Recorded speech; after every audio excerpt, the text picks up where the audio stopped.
Well, hello, hello, my beautiful souls. How are you?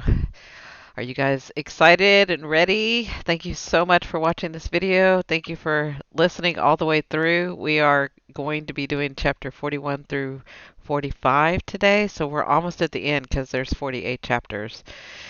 Let's see what's going on. It looks like Brynn knows who it is, or has kind of figured it out, but here we go. Chapter 41. October nights in Evanfall were made for witches, and this one was no exception. The yellow moon was rising up from behind the trees of the hemlock forest at the edge of town, while bats swooped against the darkening sky. The crisp wind, with its traces of wood smoke, skittered dried leaves across the pavement as a dog barked endlessly in the distance. The stirring of the night magic put most creatures on edge. I had learned so much over the past several days, not just about Constance and her family, but about my family and myself. I had made so many mistakes, but it was time to do better. Given this was my mindset, it might seem strange. I was headed to comfort. I was headed to confront a killer alone, not sure if my power would hold out in a place I had promised myself I would never go. But that was exactly what I was going to do. I balled my fist at my sides as I stood outside the gate of the graveyard. Come on, Brynn, I whispered into the night. You can do this. You are in control. I took one step, then another, not breathing until I had crossed the threshold. I had to stay focused. It was the only way this would work. A sense of calm fell over me as I walked the winding path through the old graveyard, mist swirling at my feet. I had come here for one reason. Nothing else mattered.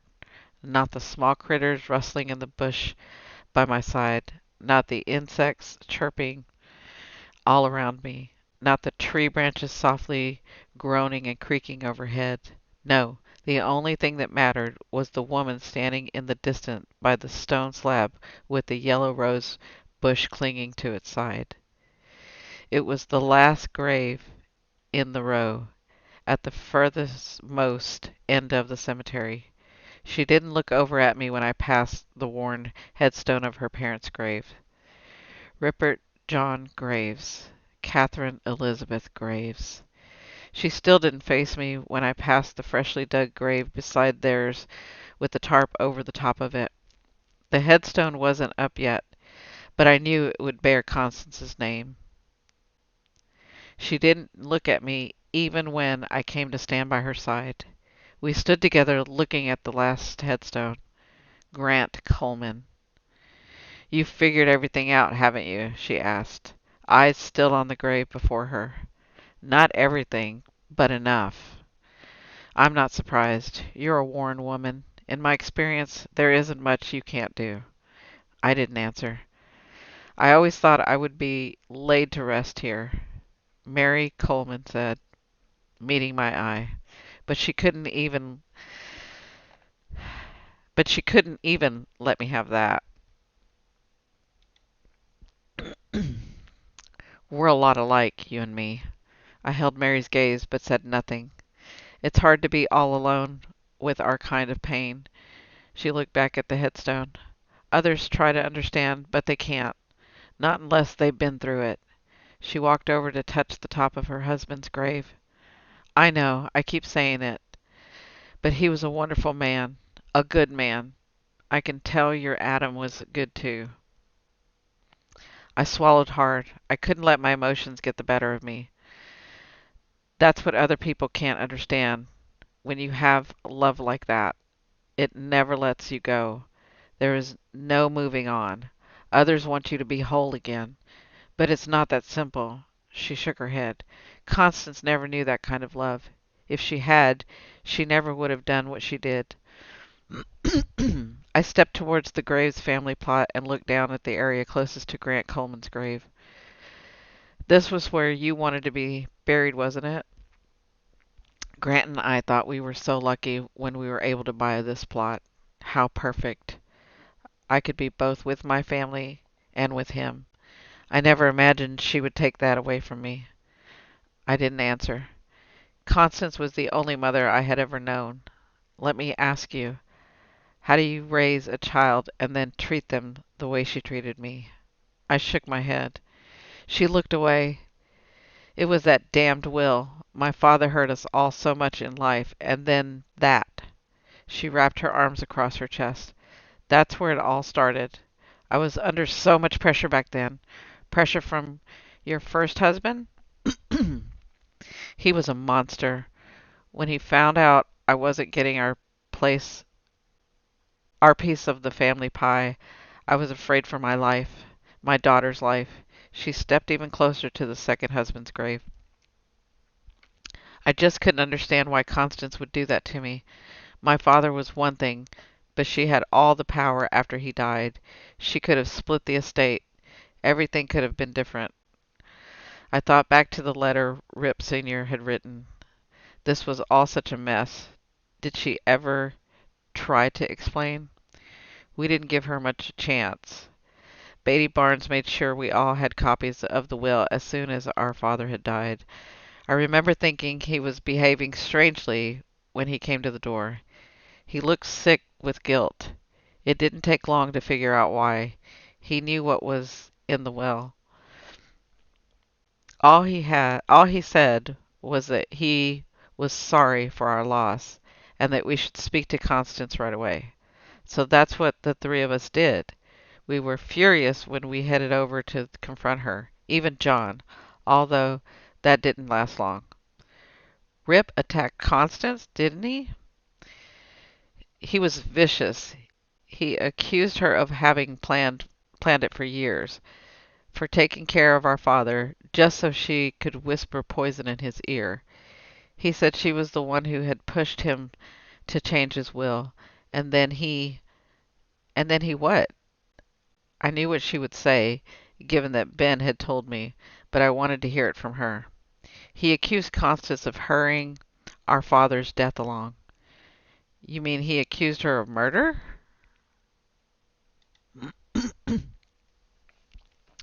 She patted the top of the gravestone.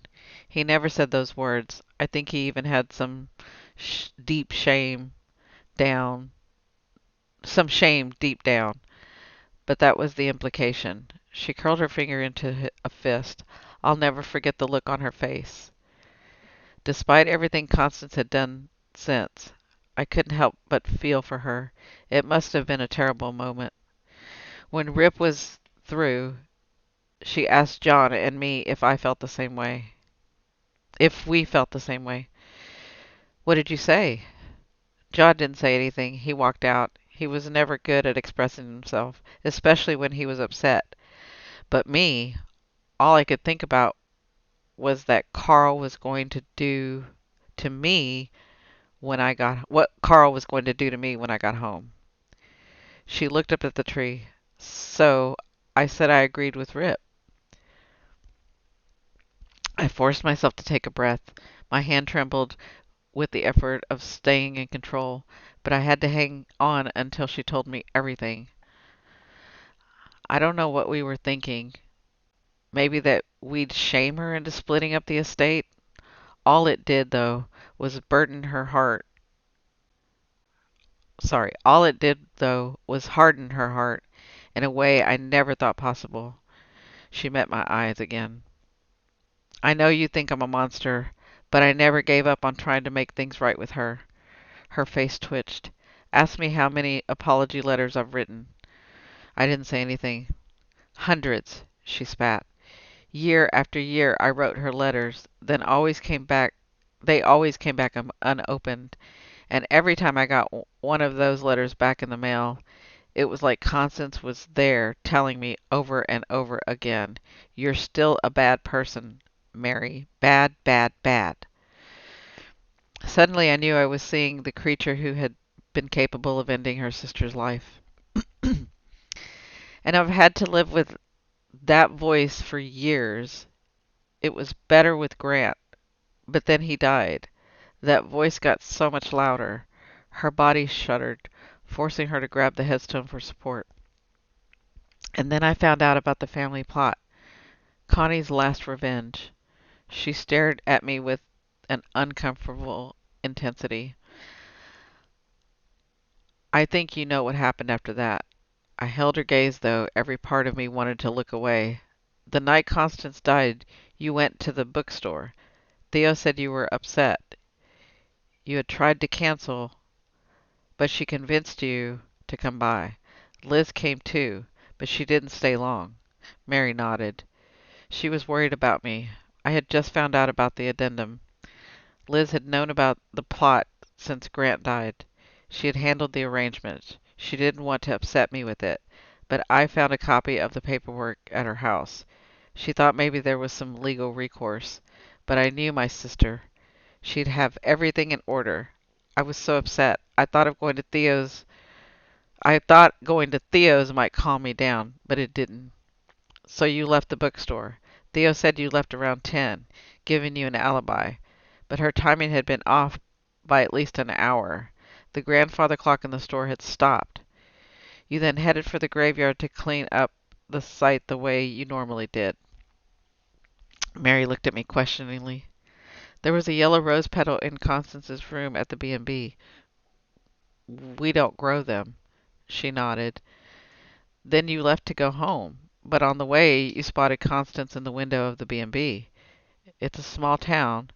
You would have likely known she was staying with us while Graves' house was undergoing renovations. And the view of the Rosewater room is clear from the street. I saw her in the window on the second floor, and all I could think was, when is enough enough? I know I hurt my sister. I know I did. But hadn't she already made me pay? Her gaze drifted away from me to the memory I couldn't see. I knew then it was never going to stop. As long as she was alive, she'd find a way for me to keep on paying. But to deny me Grant? Her eyes flashed back to mine. Tell me, what would you do? What would you do if someone told you that you couldn't lie beside your husband when the time came? The truth was, I didn't know, but I couldn't let her derail me. Not now. I had to hang on. After that, you came across the back of the house. Nora had left her mallet out. You packed it up and snuck it inside. You knew to use the hidden staircase. Graves' house has one too. It was all so easy. It was like I was in a dream. I headed up those stairs and... What are you doing? Mary and I both jolted as a voice tore through the night. Get away from my mother. Ooh, there's the daughter. Chapter 43. Mary's face crumbled as she watched her daughter stride toward us. I knew you would do this, Liz shouted at me. Whatever she's saying, don't listen to her, Mom. She's tricking you. Mary sighed. That's not true, honey. I know you want it to be, but it's not. The Warrens aren't right, Liz said, coming toward me, shoulders squared, fists clenched. You know what they can do. No, Liz, Mary said, stepping in to head off her daughter. I know it's my fault you think that, but there's so much I need to tell you. I asked Nora to help me with your father. Liz looked at her mother, who had grabbed her arm. I should have told you sooner. I just didn't want you to have to live with knowing the type of man your father really was. No, no, Liz said, shaking free from her mother's grip and pointing at me. You made her believe that. I stilled my breath. My hand trembled even harder. I would never do that. In fact, I bet you and your aunts did something to my mother that night. It makes perfect sense. Nora hated my aunt, but she didn't want to get her hands dirty. Sweetheart, please, Mary said, reaching for her daughter again, but Liz moved away before she could touch her. You need to listen to me. There's so much I haven't told you. Maybe if I had, things wouldn't have gotten away from me the way they did. Mom, be quiet. I'm so sorry, sweetheart. for so much. I never should have called you that night. I should have turned myself in.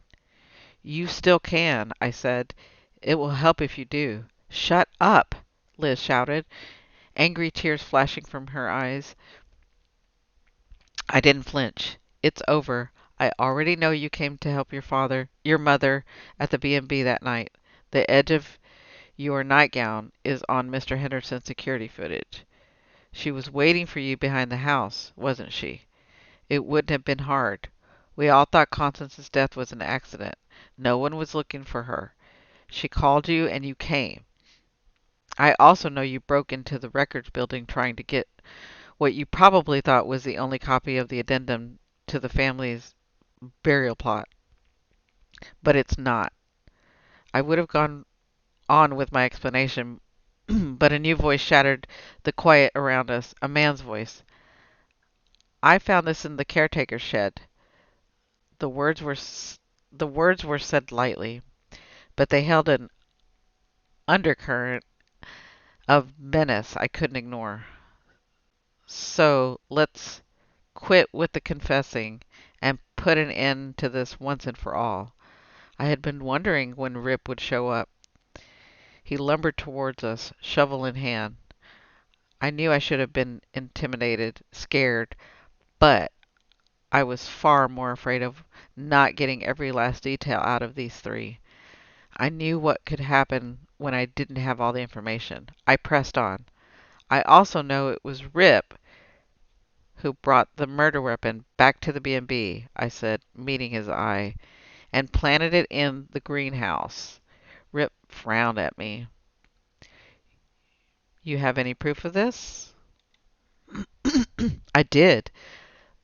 The soap. But that wasn't something I could use. I know Liz must have called you after the murder looking for help, and you were more than happy to oblige. It would be much easier to contest both your father's and Constance's will with another sibling on board. Plus, nobody hated Constance as much as you did. Well, it wasn't just that.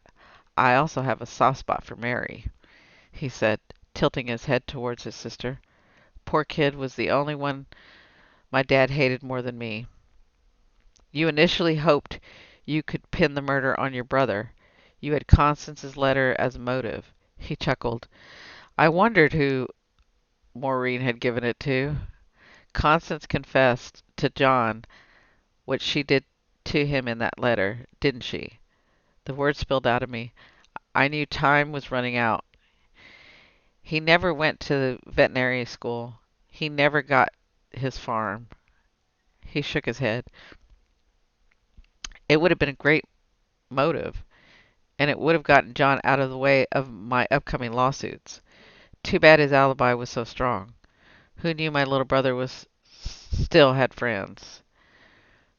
So, you went with your niece's preference to pin it on us. I'm guessing it was the herbicides from the orchard that killed everyone's plants. He shrugged and took a step towards me. Liz did all the heavy lifting. I just provided the supplies. I took a step back. What I don't understand is why didn't you sue before now? Why not contest your father's will? Lack of funds. He adjusted his grip to on the shovel. Maureen's daddy's business has remedied that, though, so it's full steam ahead. Now, Mary, why don't you go and wait for us by the gate, dear? He looked back at me. She hasn't been quite right since everything happened with Connie, and I'd like this to go as smoothly as possible. You can't possibly think you'll get away with killing me. Killing? No, he said, shaking his head. But I think I can come up with a plan that will make everything or everybody believe you left town. It's common knowledge you've been despondent since your husband's death. Then add to that all the stress of your aunt being accused of murder. It would be a lot for anyone to take. Too much, really. Rip stared at me, waiting probably for me to begin quaking with fear, but I was too drained for that. I replayed the last few minutes in my head. I had covered everything. Did I have all the answers? I was hoping I wouldn't need them. But again, I wasn't taking any chances. Not anymore. You're a tough one, he said with an ugly smile. I'll give you that. Rip took another big step towards me. But foolish. You never should have come to this graveyard alone. Just then a cold wind rushed through the headstone, swirling fallen leaves into the air. Following close behind came the sound of an unearthly laughter. Liz took a step towards her mother and clutched her arm. Rip's eyes flashed around, looking for the source of the laughter, but it seemed to be coming from everywhere, all at once, even though the graveyard was empty of all other souls. Well, empty until my aunts materialized just feet in front of Rip, dressed in all black, hair loose and flowing in the wind. I couldn't see their faces, but I knew their eyes would be glowing bright green. Rip dropped the shovel as his mouth gaped open. Izzy stepped towards him. I'm afraid you're the one who's been foolish, she said in a voice that did not sound like her own. You do. I'm so excited. You just said my niece shouldn't have come to the graveyard alone, but there's something you should know. Nora came to her sister's side. Our niece is never truly alone. Oh, chapter 44. How did you do that? Rip stammered. What are you? I'm sure I'm not sure how my aunts would have answered those questions, but they didn't have to. I distracted everyone by dropping to my knees. I was exhausted. The magic required to keep the glamour spell like that going since we had entered the graveyard was a little more than I could manage after not practicing for so long. Of course, my aunts had done most of the work, but in order to make people disappear, everyone who knows they're actually there has to participate in the spell to keep them hidden, or the illusion disappears. Oh, interesting. We had started planning right after I had left the bookstore and gone home. Izzy and Nora were back from the police station by then. I had told them everything. After hours of going through different scenarios, we settled on a plan for the following night. We wanted to get as much information as we could before we encouraged Mary to go to the police. If the town hall meeting taught me anything, it was that details were important. My talking to Mary alone in the graveyard seemed like the best approach. I knew she felt a kinship with me because of our losses. She had also told me she visited her husband every night, so all we needed to do was wait in hiding for her to show up. As for Liz and Rip, their arrival hadn't been a surprise. I knew someone had been following me, and it didn't take long after discussing it with my aunts to figure out that the most likely candidate. A small locator spell confirmed it. It was Rip. The wildlife magic had gotten to him. Sorry, the wildfire magic had gotten to him after all. I was his loose end. He hadn't been following me since that night. I would have thought the spell would have worn off, but Rip apparently had a lot of guilt.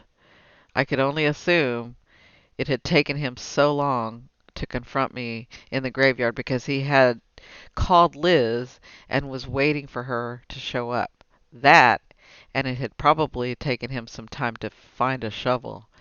Izzy came rushing over. Izzy came rushing over to where I was kneeling on the grass. Are you all right, darling? I let her help me up to my feet. I'm fine, just tired. I am so proud of you, she said excitedly, burying me in a hug, sorry. You did so well. I knew you could do it. Your magic is back and better than ever. You never faltered. A voice called over. Izzy looked back at her sister, who was waving at all the people still cowering in fear. Oh, right, Izzy whispered. Not quite done here, are we? She hurried back to Nora. Where were we? We were just about to leave for the police station. Everyone's ready to confess. Rip shook his head, his eyes darting around the graveyard. Are you thinking of running? Nora asked sweetly. Because if you are, I think it only fair to warn you. My aunt's eyes flashed an even brighter green. I love to chase. Rip stopped moving. We're all coming, Mary said, looking at the other two members of her family. It's time. The five of them walked back to the path that led out of the graveyard. It was Izzy who noticed first I wasn't following. Brynn? I'll be along in just a bit. You all go on without me. Nora shooed the others along, then walked over. Once they were out of earshot, she said, Well, that was fun. And did you see how I managed to restrain myself? Ripper is lucky I didn't strike him down where he stood for threatening you. Of course, we'll have to dabble with some of their memories. I don't see any way around it, but it was worth it. She stepped in close and touched my arm. Are you all right? I think so. There's something I need to do. Nora followed my gaze to the other side of the graveyard. It only took a moment for her to figure out what I had planned. Oh, are you sure? Maybe now's not the best time. I looked back into my aunt's eyes, which had returned to her usual hazel color. That's the thing. I don't think I'll ever be sure, or that there will ever be the right time, but it's something I need to do. You were right. I turned back to face her, to face the gloom. I haven't been living. I don't want to be afraid of the memories anymore. Nora laid a hand on my shoulder. Would you like some company? This isn't something you should do alone. I smiled. As it turns out, I don't think I will be alone. At first my aunt looked confused, but her expression quickly changed to one of surprise. She stared back into the darkness, her eyes searching for what I was seeing. You don't mean I'll meet you at the police station? I squeezed her hand and then stepped toward the path. Good luck, Brynn, she called after me. I'm proud of you. Now that the wind had died down, peace once again fell over the graveyard. The low-lying mist returned, swirling among the headstones, and the soft moonlight lit up the gravel path. When I was a few feet away, the person beside my husband's grave turned to face me. I hope you don't mind me being here. Not at all, I said. I've been wanting to talk to you for quite some time now, Constance. Ooh.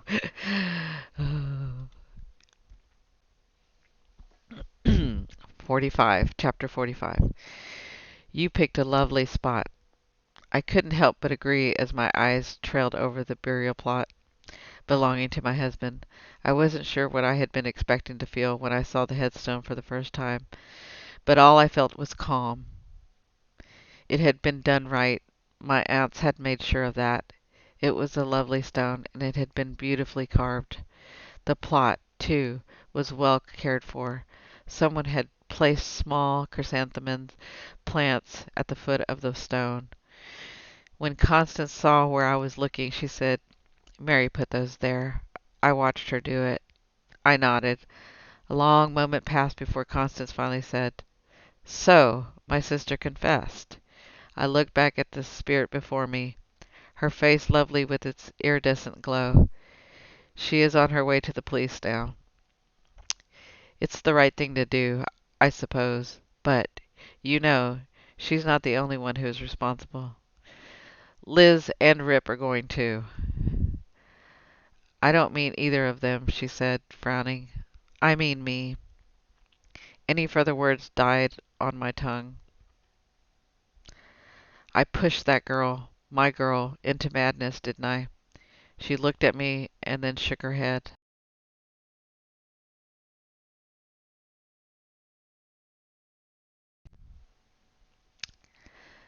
I was so angry when I was alive, and now all I can think is, what a waste.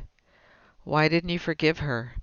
I know that you, I know what they accused you of was terrible, but from what I've heard, Mary tried to make things right. She did, but I never saw it that way. Constance gently moved towards the large oak tree. She tried to place her hand on it, but it sunk through. If I had to guess, she was getting weaker. She wouldn't be slamming any more closet doors. She had stayed too long on the mortal plane. I heard your uncle tell you that weird fairy tale, but you should know I never resented my role in our family. I loved taking care of my siblings. That's why I was so hurt when they turned on me, and that's why I couldn't forgive them. For a while, I truly believed all those invitations and letters from Mary were just a way of her warming herself back into my life so I'd give her the money. I knew how scared she was of that wretched husband of hers. I figured he'd put her up to it.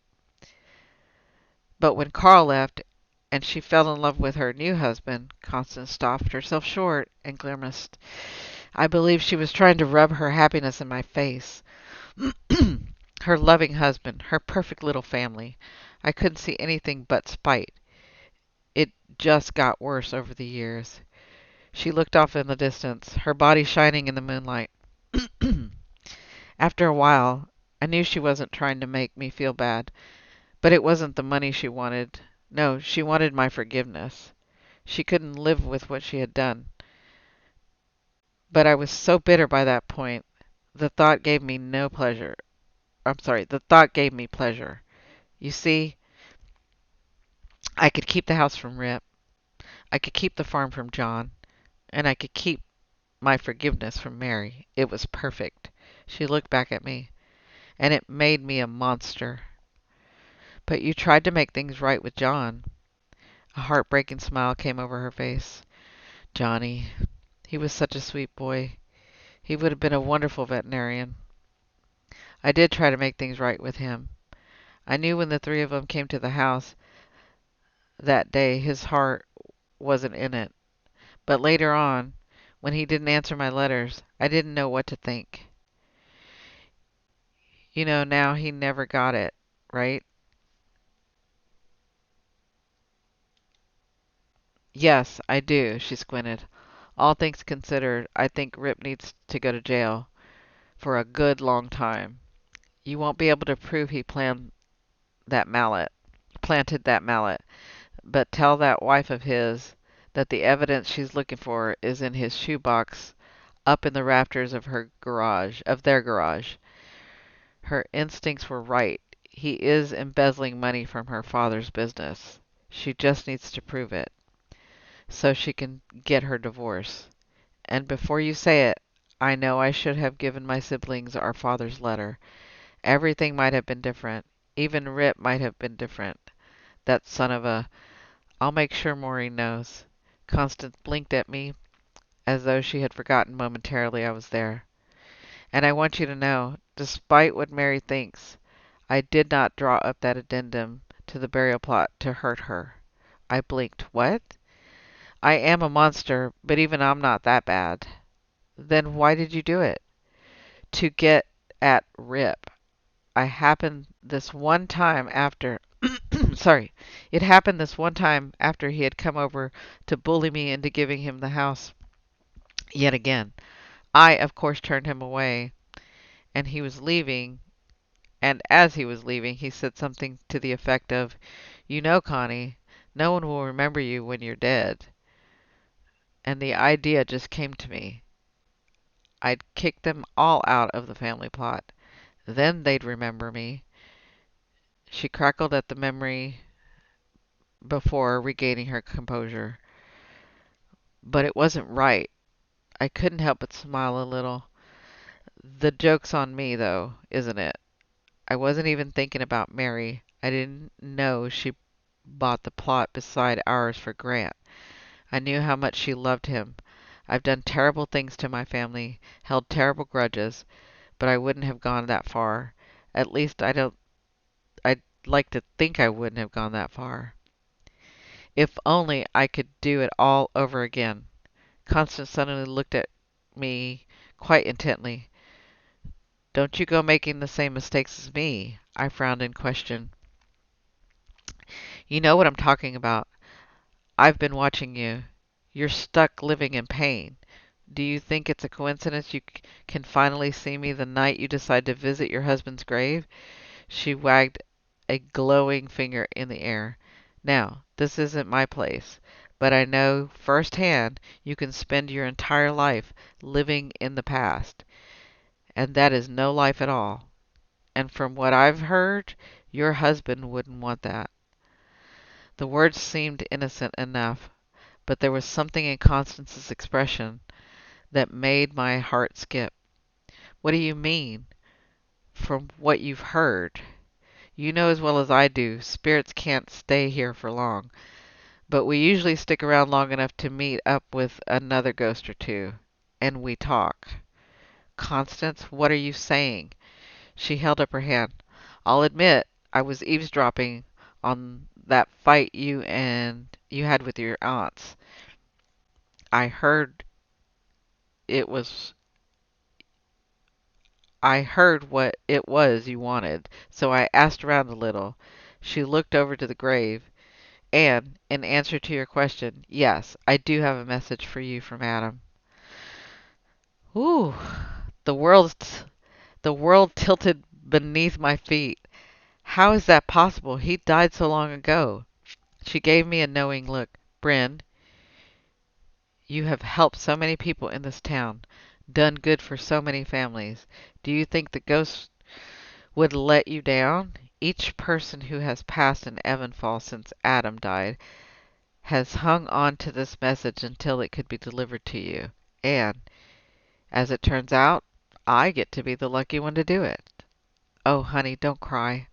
I couldn't stop the tears from running down my face. Ordinarily, the thought of hearing Adam's final words would have been enough to tear down all of my defenses. But standing here in the graveyard with Constance, hearing how the passing spirits of Evanfall had banded together to help me, it was more than I could take. I had been so focused on myself, so wrapped up in my pain, I had forgotten about everything else. I had abandoned all the people who needed me, who needed my gift, but they hadn't forgotten about me. I was afraid of this, Constance said. I can see the guilt on your face, but I want you to know every ghost who passed on this message was happy to do it, and no one begrudges you your time of pain. Besides, it's done us all good. It's true what they say. Giving help is sometimes more healing than receiving it. I nodded quickly. I didn't know if I'd be able to forgive myself easily or not, but I couldn't focus on that right now. I had dreamed of this moment, always believing it was possible. I could deal with everything else later. Right, where are we? Constance squinted, then snapping her fingers. The message. First, though, I need you to promise to do two things for me. Things I can't do now that I'm. She hovered in the air and stuck her tongue out to the side of her mouth. I wiped the tears from my cheek and smiled. Constance, nothing would make me happier. Ready to get back in the game, huh? So ready. I was surprised, but deeply I meant that. The first item on Constance's list was not a shock. The second, however, took me aback. Are you sure that's what you want? Absolutely. I won't be able to rest until I know it's done. Now back to you.